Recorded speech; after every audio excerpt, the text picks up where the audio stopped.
There is opportunity out there that is not being taken advantage of.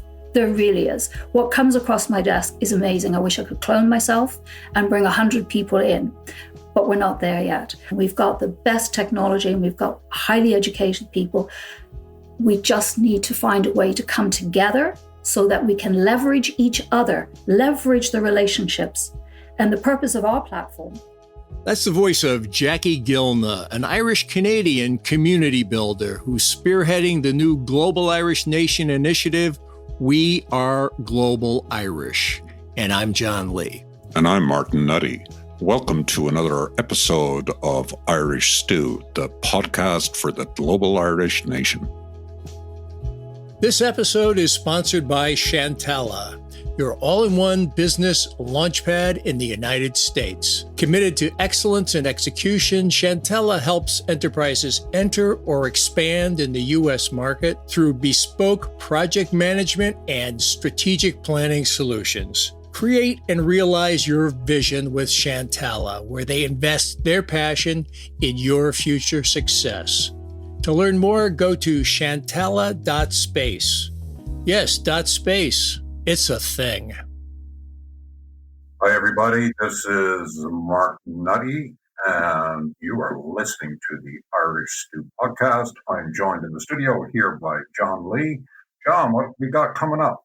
Hey, Martin, today we take a long overdue trip to Canada for what promises to be the very essence of our Global Irish Nation conversation.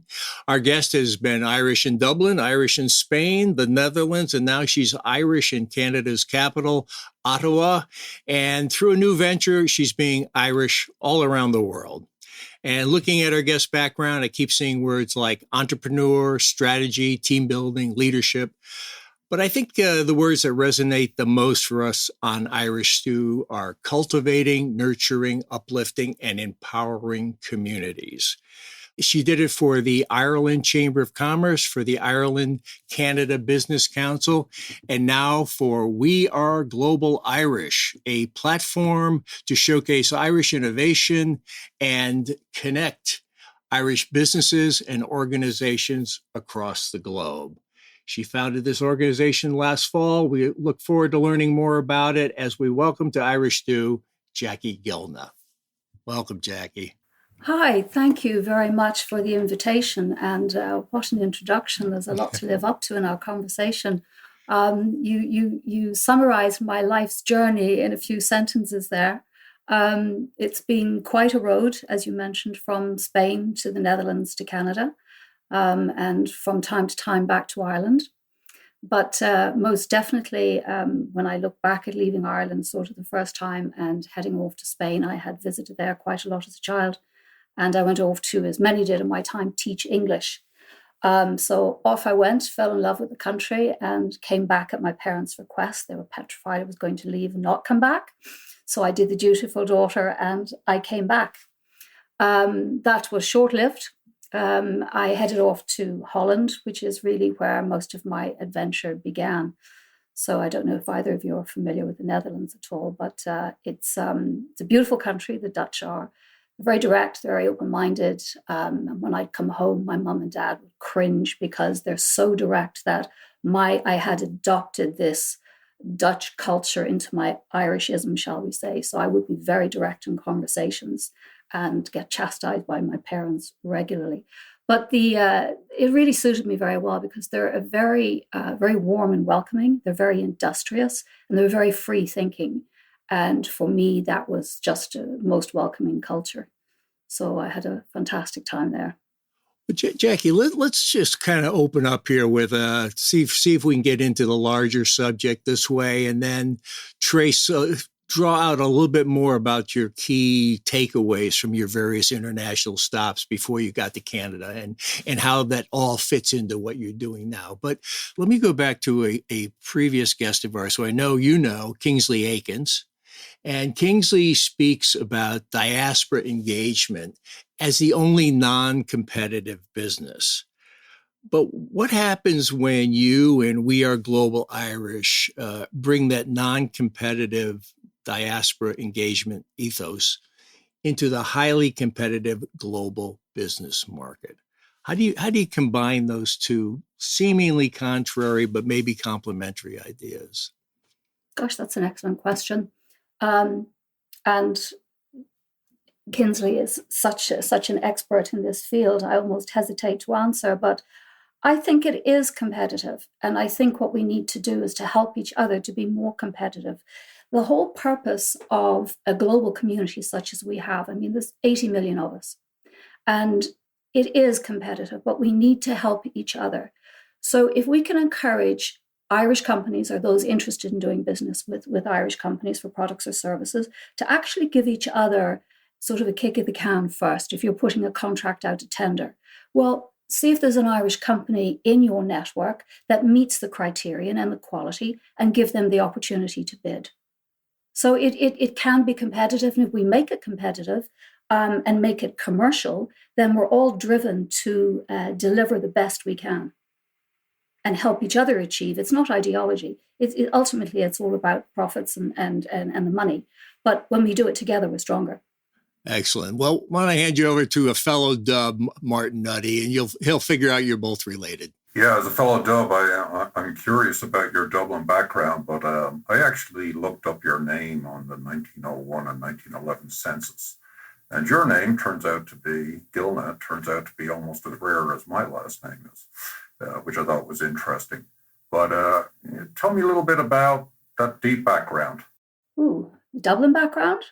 Born and raised in Dublin. Or even family background if you want to go deeper, it's really up to you. Well, my dad was a Longford man, one of 7 brothers. So every year we would, a few times a year, we would go back home, as was called. And we'd all travel off to Longford to help with the harvest and anything that needed doing on the farm. And I was that dreadful Dublin Jackie from Dublin South that would arrive, and my grandmother was absolutely horrified because I wouldn't drink the milk, I wouldn't eat the butter, because the milk came out of the cow and the butter was made from the milk. So they would have to arrive down with butter and all sorts of staples for me because I was perhaps a little bit high-handed. I cured myself of that, I can tell you, when I traveled abroad. But I was very fortunate as a young girl in Dublin.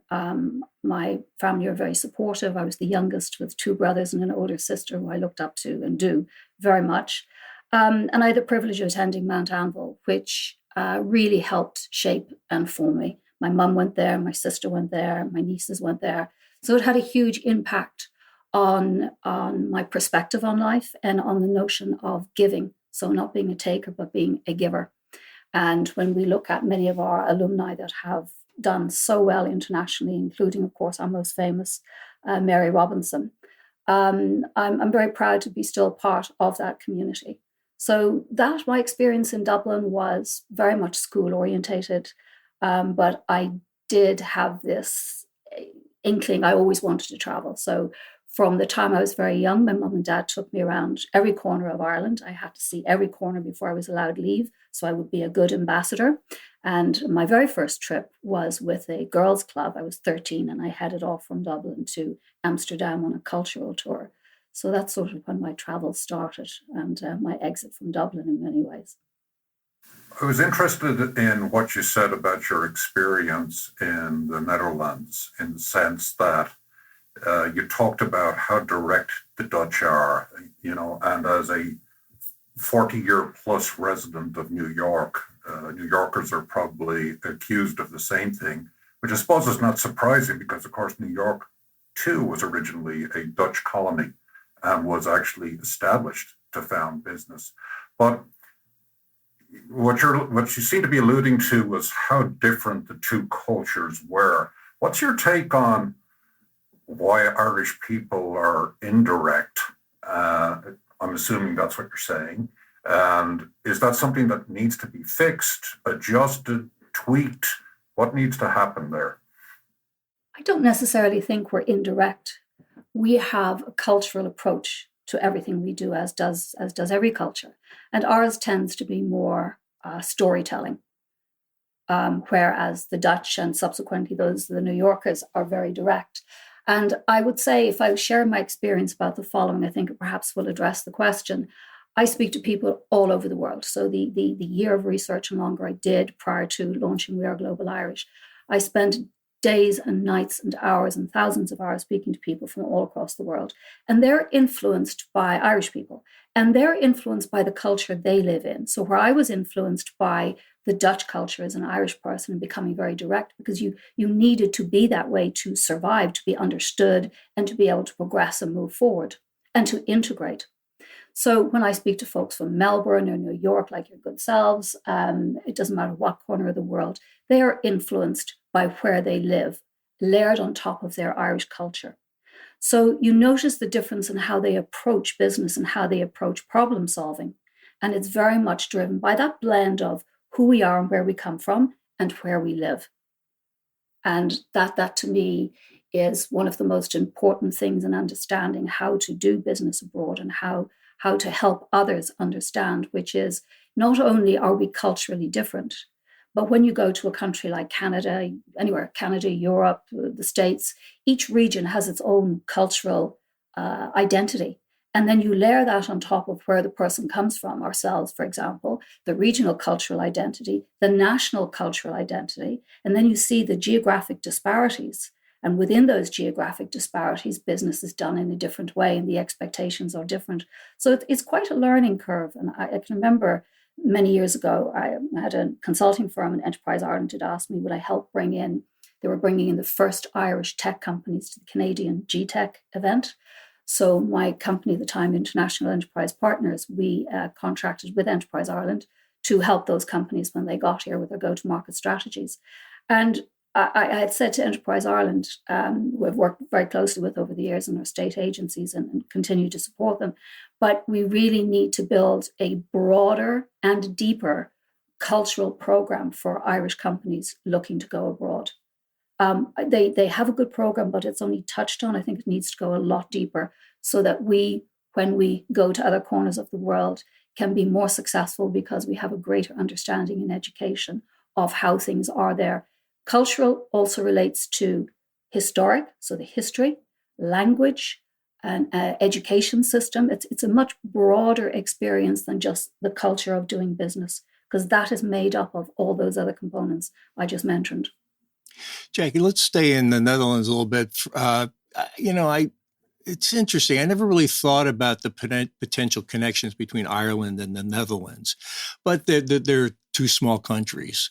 They're in a way a little bit on the fringe. They look at an awful lot of seacoast compared to their landmass.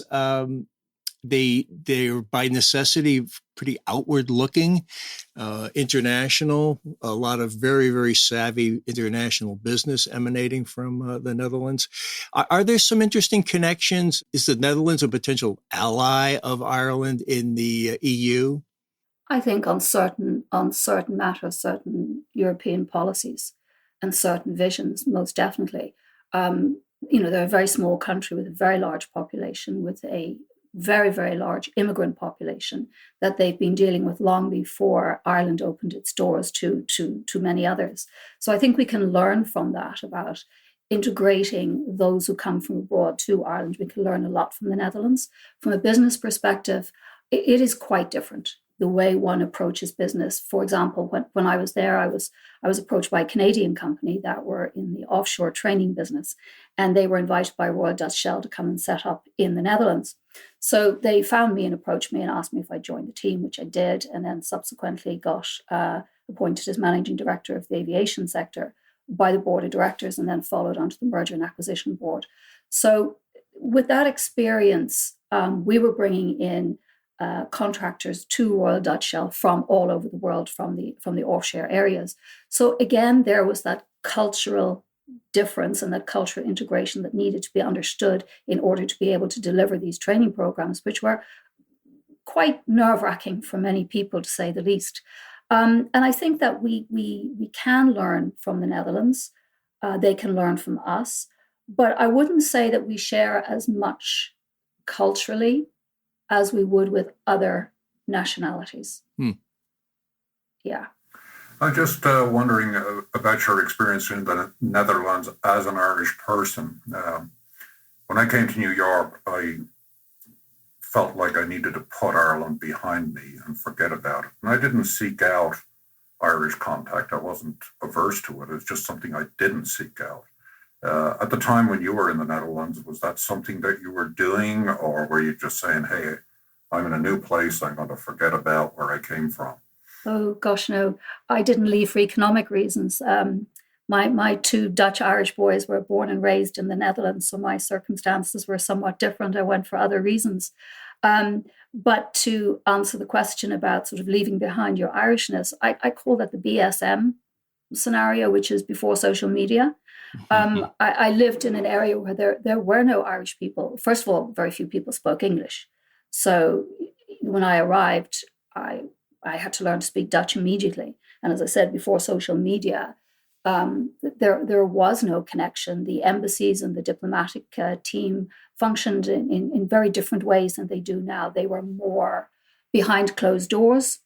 And it took some time before all of that changed. And now, of course, they're wonderfully integrated with all our communities. But no, the only way I could hold on to, shall we say, my Irish identity. And first, let me premise that by saying I was totally integrated into a Dutch society. There were no English-speaking people. I was out in the countryside.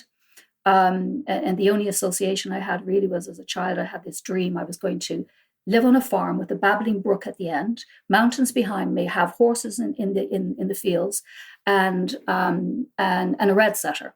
Well, I ended up in Holland in the country, surrounded by dikes in my Dutch house on the prairie. And I think I fed just about every animal you can think of, including the horses in the barn, and the two children. And at the time, I was given pot lambs to feed when I was feeding the children. It was just quite an experience. But I got very heavily involved in the equestrian industry and was very successful in that and in training. So that connected me back to Ireland, obviously, because we're very successful in our equestrian industry.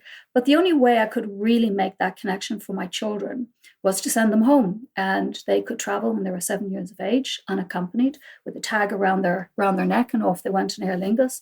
And I'd send them home, and my mum and dad would look after them for a few weeks, and then they would go to Blackrock College for summer school, and then they come back to Holland. So even trying to teach them English was difficult because at junior school it wasn't taught.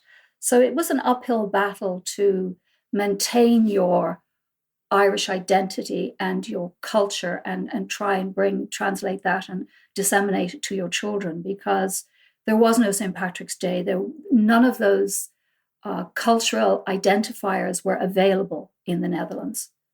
So it was quite difficult. So, then after social media, I was gone from the Netherlands. So I didn't have that problem. I would always meet Irish people, though, when my parents would come, and we'd be in Amsterdam. And of course, we'd be speaking English. And as true as God made little green apples, we'd be at a checkout, and my mum would say something, and lo and behold, there'd be an Irish person behind us. So I used to love when they would come, because that's how I would meet Irish people just in everyday life. Well, Jackie, let's take you out of the before social media era, put you on a jet from Amsterdam to Canada. Where are you landing? What caused you to buy that ticket? What brought you across the pond to Canada? Well, I have to say there's a Canuck in the picture. For those who don't know what a Canuck is, it's a Canadian man. So we ended up here in Ottawa, and me being the good Irish girl, my husband's mother was living in Ottawa. And I said, well, you have to go where your mum is. We're going to Canada. You go where your mother is, right? Well, she was 75 and just retired and very, very active in many organizations. So we didn't see that much of her. So coming to the nation's capital here was quite an eye-opener. I had no idea of the influence of the Irish in Canadian society and in its history, from policy to our healthcare to education to the design of the Canadian flag to, one of our current ambassador, Dr. Eamon McKee, he's done some wonderful research into the history of the Irish and has uncovered the most amazing people and stories that were not yet uncovered. And I have to say, Ray Bassett, many years ago as well, he did the same. He started out on a journey when the Celtic Tiger collapsed, and he was here beginning of his tenure, and there wasn't very much to work with and invite people to come to Ireland. So he set out on a journey just with surnames. And in doing so, really promoted and found Irish people and their stories. So it's a thread I see in many of the ambassadors, is picking up that the history of the Irish and uncovering more. So Ottawa is, for the Irish community, rather small. It's very vibrant in Montreal and in Toronto, obviously, and most recent years in Vancouver. So I was sort of found, Declan Kelly at the time found me here. He was the ambassador at the time and asked if I would help set up some Irish networks. So I co-founded the Chamber, as you mentioned earlier, and the Ireland Canada Business Council, both of which I stepped down from in January after many years to now pursue this We Are Global Irish initiative, because I really needed to dedicate all my time to that. And Ottawa is, as I said, it's very small, very, very cold, and very, very warm. We're not that far from your good selves there down in New York, but our climate conditions are significantly different, and the challenges are significantly different. So I'll be a lifer here because my family are here. So as much as I often have the inclination that I would love to move home, as many of us do, I'll be here for the duration. I will admit that I have not traveled extensively in Canada. I've just been to actually the West Coast more, Vancouver and the Canadian Rockies. Interestingly, I've never made a trip to the eastern reaches of Canada. As I understand it, places like Newfoundland and Nova Scotia, for example, are the real hotbeds of Ireland. Is that a correct interpretation? You said like Ottawa seemed to be fairly thinly populated with Irish people. My sense is Toronto probably got more, but if you can kind of paint a picture of the landscape, the green landscape, if you will, of Canada. Yeah. So Ottawa, being the nation's capital, attracted, shall we say, a more wealthier Irish person traveling over. And then, as I said, it was usually the Roman Catholics that were doing the menial work and suffered all those deaths. Then we go out to Quebec, and we go into the eastern townships in Quebec, and it is strongly Irish. Those children who came off the famine boats landed, and we have a wonderful heritage advertisement on TV, a reminder of Canadian culture. And this little boy and girl land. And of course, the French-speaking Quebec adopted parents are waiting to pick them up from the boat. So they ask them what their name is. And the children say, my name is, Maura Maguire, or whatever the child said.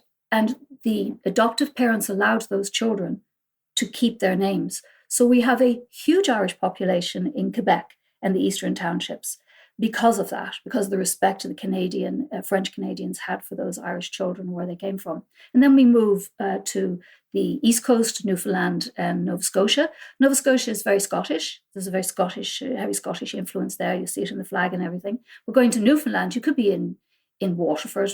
It sounds just like some of the country areas down south in Ireland. And they have Celtic language. I believe the last person who spoke Irish probably died about 10 years ago, but they were the last Irish-speaking person in the province. It also has the oldest established trade relationship between Ireland and Newfoundland separately to the rest of the country. And the chap who designed the Canadian flag came from Newfoundland. He was a Newfie. So, yeah, they really do sound very, very Irish. And their culture is also very warm. They have, they play music. And I always say, where there's music, there's passion. And where there's passion, there's fun, and people come together. And where Ottawa doesn't have its own music, we see the influence of the Irish in Quebec and in the East Coast, where the Irish music came with the Irish traveling. And as such, they're just the warmest, funnest places to be. Yeah. From the West Coast, again, more Anglo-centric. A lot of Irish folks coming over from Ireland now head to Vancouver. And that was predominantly driven, I believe, because if you were establishing a company in Vancouver, you didn't have to have a Canadian, at the time, it's now changed, but you didn't have to have a Canadian director. So it was on the board of directors. So it made it somewhat easier for Irish companies to establish. And if you're looking at the Pacific Pan-Asian coast, then you would establish yourself over there. So it's a very, very vast country. but we still represent a significant amount of DNA within and among the Canadian people. But its strongest is definitely in Newfoundland from a cultural perspective. Yeah. Jackie, you brought us back into the business sphere there, which is where we'd like to go next with you. And, there's this sense, I picked up a quote as far as your goals, fostering a sense of unity and purpose around dispersed communities, if I wrote this down correctly. What got you into there's a certain vibe that I feel in your last, let's say, 3 or 4 professional engagements, particularly playing out now in We Are Global Irish. Why were you drawn to this kind of work? And let's get into what is We Are Global Irish? Let's start by defining what We Are Global Irish is. We are a B2B economic development corporation with a platform to showcase the best of Irish innovation across the world. And our purpose is to facilitate business to and from the island of Ireland, among the Irish abroad, the diaspora, and those interested in Irish products and services. And we all know they're all different. They're different markets, different groups. The Irish at home have a specific interest. The Irish abroad, such as ourselves, also have a different interest, need a different form of communication and messaging. The diaspora, which are multi-generational, and they're the group now that our diaspora policy is looking to tap into and to uncover, because we need to build out those relationships further. They have a different understanding of what Ireland is and a different reason for wanting to connect. And then we have the companies interested in doing business with Ireland and interested in Irish products and services, because we have, for a small nation, we are absolutely go-getters. We are fighters. We are on the global market with the best in class of just about everything. And that's come because we've had, irrespective of what government party's been in or out, and I'm not going there, I just do want to say that we have, for many years, had terrific policies that support entrepreneurship. And our state agencies are the most, particularly Enterprise Ireland and IDA, they're the most coveted across the world. I was at the Civic Forum there last year, and we're now inviting other countries, are asking, can they come and learn from us? And can we help them with their diaspora networks? How do you set that up? How do you engage with them? So it's a tremendous sense of both success and pride in what we do. And this is reflected in We Are Global Irish.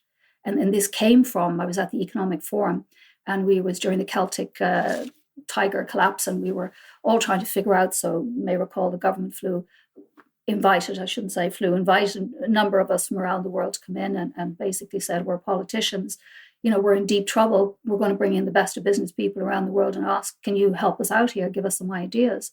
And at the time, I kept thinking to myself, why don't we follow the Israeli model? And that is just, why don't we help each other more than we do? So fast forward with all the experiences I've had in the networks and supporting the colleagues in the chambers and our state agencies, all that alongside my other roles, there was just a burning desire inside to say, I'm not ready to go and play golf and lie in the sun. So I want to establish this organization, this company, that reflects my experiences over the years of how we can help each other be more successful, be more innovative, and to also cross-work with each other. If you're developing a widget in Dublin and somebody at Melbourne is 50% or 70% into designing the same widget, I mean, there's a limit to innovative thought. So this is where we hope to be able to connect people, that they can connect and foster those relationships together and work to grow together. So we call it, let's grow and prosper together. And even going back to last year, I was invited in my role with the Ireland-Canada Business Council to present to the Seanad for Ireland-Canada trade relations, which was a terrific honour. But just as a little anecdotal story on the side, one of the delegates asked, he said, excuse me, what I know what you're presenting, but what is this We Are Global Irish? And I thought, I'm not allowed to say that. That's outside of the rules. So my colleague to my right, who I'd invited to join me from Canada to present, he sort of gave me a little nudge on my leg. So I asked the chair if I could address the member's question. He said, yes, I'd like to know too. So I got my little 2 sentences into the Seanad, into the archives forever, and we weren't even launched. So that was as you can understand, with a startup, that was just a tremendous memory to have, and a phenomenal opportunity to have been able to be given permission to explain and present it. Jackie, what did you tell them? Well, exactly what I told you. To and from the island of Ireland, gentlemen, ladies, gents, come along. We're here. And I think as well, what's really important is there are so many organizations, as we all know. We've all given and give our time to Irish networks and fostering and deepening the relationships between the country we're in and Ireland. But, and I say but with reservation, because it's very hard for us always to open up our networks. There are commercial networks. So one does it to a limited extent when one is helping these companies come in at the request of the state agencies and everything. But I think when you commercialize something, when you get something for nothing, sometimes people think it's worth just that, nothing. So if you commercialize it, then we have more opportunity to draw attention to the severity of this. And when I use the word severity, is there is opportunity out there that is not being taken advantage of. There really is. What comes across my desk is amazing. I wish I could clone myself and bring 100 people in, but we're not there yet. But the opportunities are amazing. We've got the best technology and we've got highly educated people. We just need to find a way to come together so that we can leverage each other, leverage the relationships. And the purpose of our platform is that there's no insertion, no third party required as we build this out past the minimal viable product as it is at the moment. And we introduce the AI, then people will be able to connect one to the other without the insertion of a third party. We're Irish, we don't need anybody talking for us. We can talk very successfully ourselves, the hind leg off a donkey, as we'd say. I'm just thinking, being the more history nerd of the duo here, Irish people sometimes have a somewhat fraught relationship with their cousins that live overseas. I do think, certainly in times past, there was almost a degree of resentment between those who were, so to speak, abandoned at home by brothers, sisters, cousins, etc., who went overseas and maybe made or perceived to have made a better economic life than those that stayed at home. And I think that has been somewhat sand in the gears over generations. Now, my sense is that's shifting, but I kind of wonder, did you have a similar take on that from a historical perspective, and do you see a shift taking place? I can't say I experienced that with my family and my greater family. Of my brothers and sisters, I am the only one who left. I come, as you know, from a large family, the Gilnas in Longford, and all my cousins, very few of us have left. So my experience would be somewhat different, perhaps, than many others. And also, those who left from economically challenged regions in Ireland had more success opportunities when they went abroad. So when they came home, more often than not, they were economically stronger than those that they left behind. And perhaps that friction became more apparent then in their life stories and experiences. But looking at it from a broader perspective, I do hear that. And it's difficult because, you leave and you come back and you are changed. You're not the same person. One, you're evolving, whether you're at home or abroad anyway.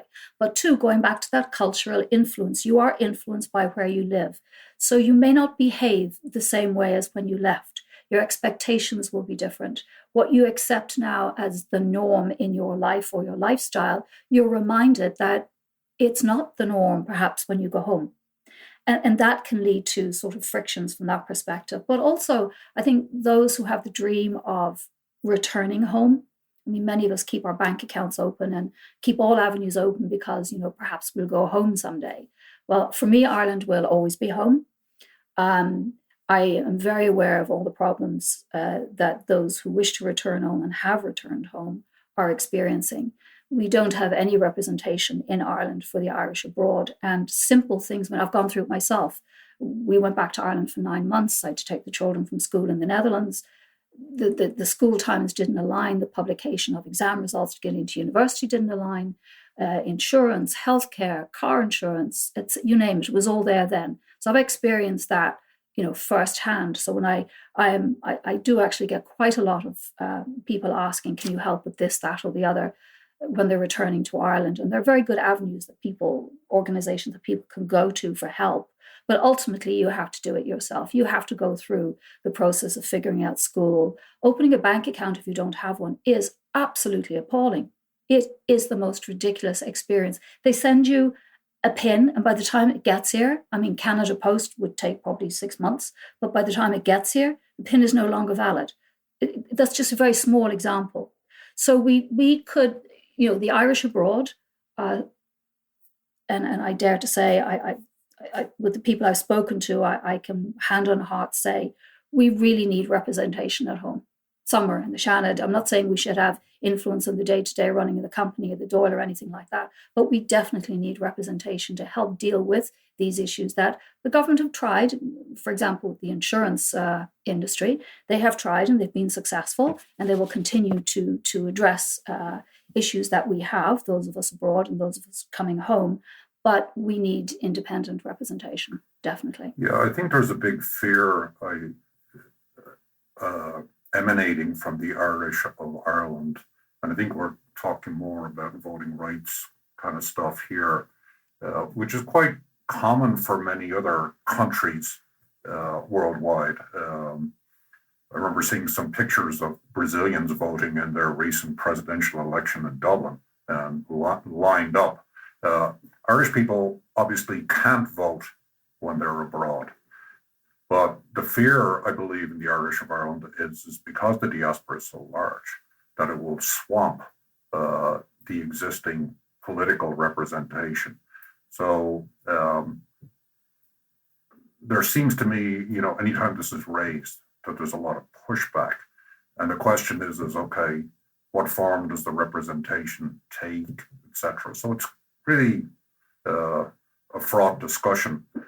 I'm of the mind that there probably should be actually 2, maybe 4 TDs in the Dáil that represent that diaspora. How it's divvied up, is a matter of opinion.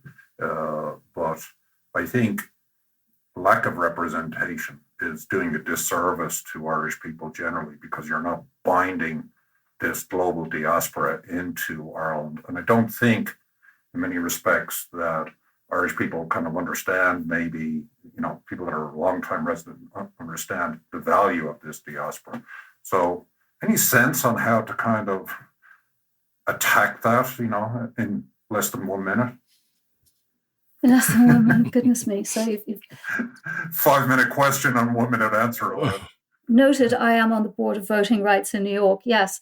I would say, number one, no, Irish citizens. Let's say we're talking about Irish citizens abroad, and I strongly advise everyone to remove the word diaspora. We are not diaspora. We are Irish citizens abroad. So that's very different. So first we need to get that message out to everybody at home. We're Irish citizens that live away. Perhaps setting up a constituency for those living away, to your point about various TDs. There are many that are of the mind that we should not have any influence on the day-to-day running of the country, and I fully understand that, and for the most part agree, because we don't live there. But when it comes to matters that do affect us as Irish citizens living abroad, or indeed when we move home, then we do need that representation. So I think if we start with Seanad representation, that would be a start and would help perhaps give confidence to people at home that we're not trying to swamp anything, but we just really need some help to be looked after, and somebody to help identify and work through the issues that we're experiencing. Perhaps, I'm sure both of you are aware, but perhaps some of our listeners not, there's a gentleman at the moment, Hilary Byrne, known to you all in New York, and Hilary has put himself forward and is running for the Seanad for the next election, not just for those away, but those at home from his home country. And he's a highly, highly respected person in the community. And for anybody interested in looking up that, they can look at hilarytbyrne.ie. But that speaks to the point of representation. And I think ultimately we do not have the same voting rights as many of other European partners. And I don't see that coming for some time yet, because I don't think that the position is understood sufficiently. So the messaging needs to change. But to do that, that is also a financial investment in getting that messaging out. And it can't be, I would hope that it's not seen as political, but rather as a constitutional right of an Irish citizen to vote within the context of what our constitutional rights are, but also to allow us to participate, because economically the country wants the economic impact and the economic influence that we can bring to Ireland from the countries that we're living in. So if we're good for that, for to influence economic prosperity, then please give us a voice somewhere that we can help in a more effective way. We're not trying to tell people at home how to run their country. We don't live there, but we certainly can contribute in certain matters in certain areas. Now, I was going to say, let's go back to that economic development piece that you helped us return to here, and I was looking for perhaps a specific example of what the kind of We Are Global Irish value proposition might be. And I recall that we had a very interesting conversation recently with Alan Mulrooney of the Western Development Commission, working to promote the economic and social interests of the Western counties of Ireland. And you had put us onto Alan, and our relationship got better because we met Alan in New York for the St. Patrick's Day Parade, and we kind of adopted him into the Irish Business Organization. So that to me is an example of your network at work. But can you either, kind of flesh out that the work you're doing with him and them, or another aspect that brings home the value of your WAGI network? We're back to the red set with the wagging tail, yes, with the acronym for the company. It's actually a very good case study, Western Development Commission. As a girl from Dublin, Dublin is very strong economically and has lots of opportunities. And we know the Western Economic Corridor needs a bit more help. And as stakeholder investment is pumped into the economic corridor, we need to support that. When we look at other matters, even sort of infrastructure-wise, housing-wise, there's a lot more opportunity on that economic corridor for companies looking to come in and establish in Ireland. So looking again at this as a case study, Western Development Commission represents so many things that we are passionate about and could be reflected over the whole island of Ireland, but we'll just take that corridor. So we very conscientiously reached out as our very first customer to Alan Mulrooney, their CEO, having taken a very deep dive into what the organization was doing and what the projections for the future were, et cetera, and growth. And also their Connected Hubs group. So they manage the hubs around the country for those looking to remotely work. So looking at that and then saying, okay, Western Development Commission, they were going to head over to the States for the first time. So we had been speaking with the Irish Business Organization in New York and a number of others down along the eastern coast in the US. So what better to look at this and say, okay, we have CEO Alan Mulrooney looking to bring the Western Development Commission across the pond, take a look, see what the opportunities are. So let's introduce IBO, and then IBO subsequently helped Alan Mulrooney with further introductions. And then actually Hilary Byrne was phenomenal with the St. Patrick's Day Foundation, and so forth. So it just multiplied. So what we were able to provide to the itinerary and the agenda, working with them to help create that and get the introductions. That's a very good example of how this works. And while organizations such as the IBO and the Irish organizations in Chicago and Philadelphia and around the country, they have the opportunity to do that as well. But I ask our listeners today to remember that all those organizations are voluntary organizations, and they're run alongside people's careers and their businesses. And the amount of time that goes into facilitating visits and introductions, etc., it's huge. So people in voluntary roles are not always in a position to do as much as they'd like to do. And a commercial organization is in that position. So that's where we can really help and work alongside the Irish business organizations across the globe and their members to help foster these connections. But Western development is very near and dear to my heart, because as a young girl, I would go to Galway, as I was saying. My parents and sisters I see every corner of the country. And just one little story about Galway: I had to learn how to camp. Well, I don't do things like that very well. So Jackie went off camping with her parents, and we came back late in the evening, and the tent was gone off the hill in Galway. It had just blown away. So that was the end of the camping experience. But I just remember Galway and the Western region as beautiful, as calm, as magical. It was another home for me. So when I started this, I really wanted to focus on helping that economic region first and foremost. Oh, yeah. One more business question for you before we head to a shameless plug. It fits in with what you're saying about the connected hubs and the Western region. What's coming up in the future?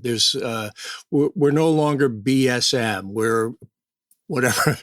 we're into social media. We have remote work now. How's your business going to adapt and help lead that new business world that's coming around the corner? Well, excellent question. I'm fortunate to have been in technology for a number of years. Prior to, I'll premise the answer with this. So prior to COVID, I had built an enterprise platform for the hotel industry. And unfortunately, sort of COVID killed that. So I had experience building a very complex platform with a whole offshore team that I chose and managed the code, et cetera, et cetera. So I took that model and sort of overlay We Are Global Irish on top of it. So during COVID, I sat back, figured it out, did the research, spoke to everybody.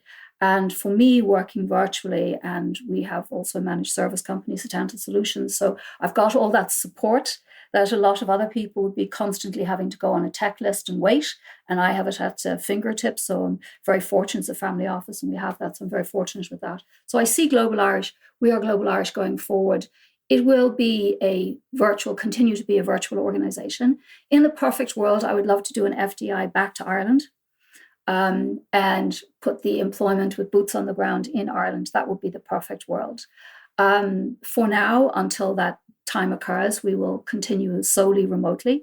We try and engage with those with a very strong Irish connection through whatever generation it is. Our head of digital, speaking of communications and digital, is from Galway, and is Galway University's one of their star students, Jordan Miller. We're very fortunate to have him.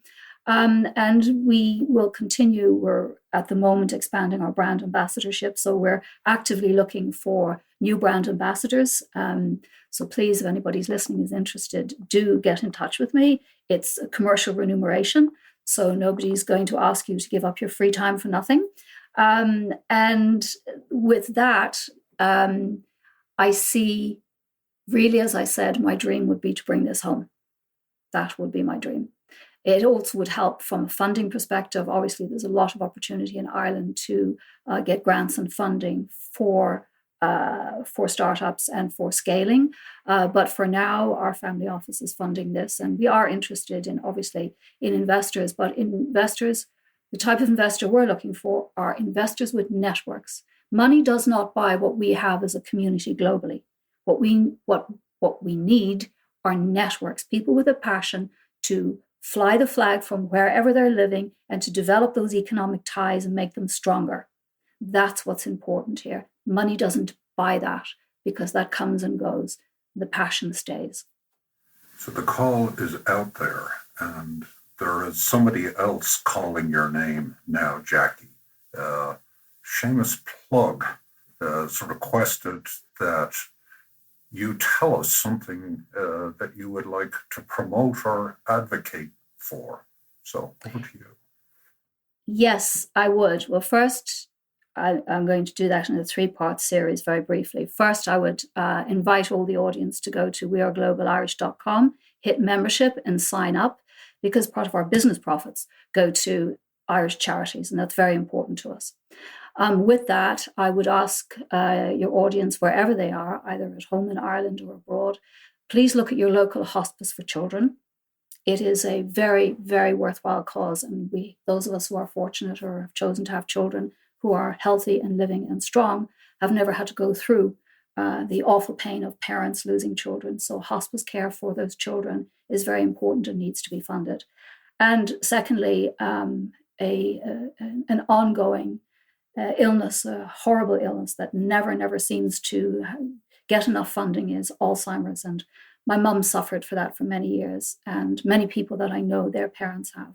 So I would, from my heart to your readers, to your audience rather, is please look at the local children's hospice, the Alzheimer's Association, and come and join us in a membership so that we can help donate to our Irish causes as well.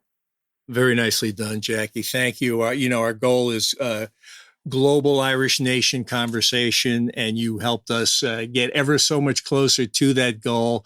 We really spanned the globe, and we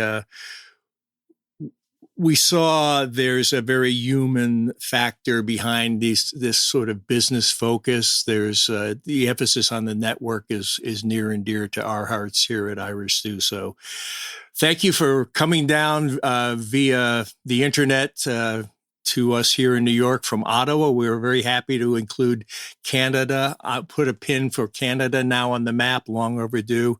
And we will be in touch, I'm sure, over the months and years as we kind of work in similar paths. Thank you so much, Jackie. Thank you very much indeed. Be well. Slán.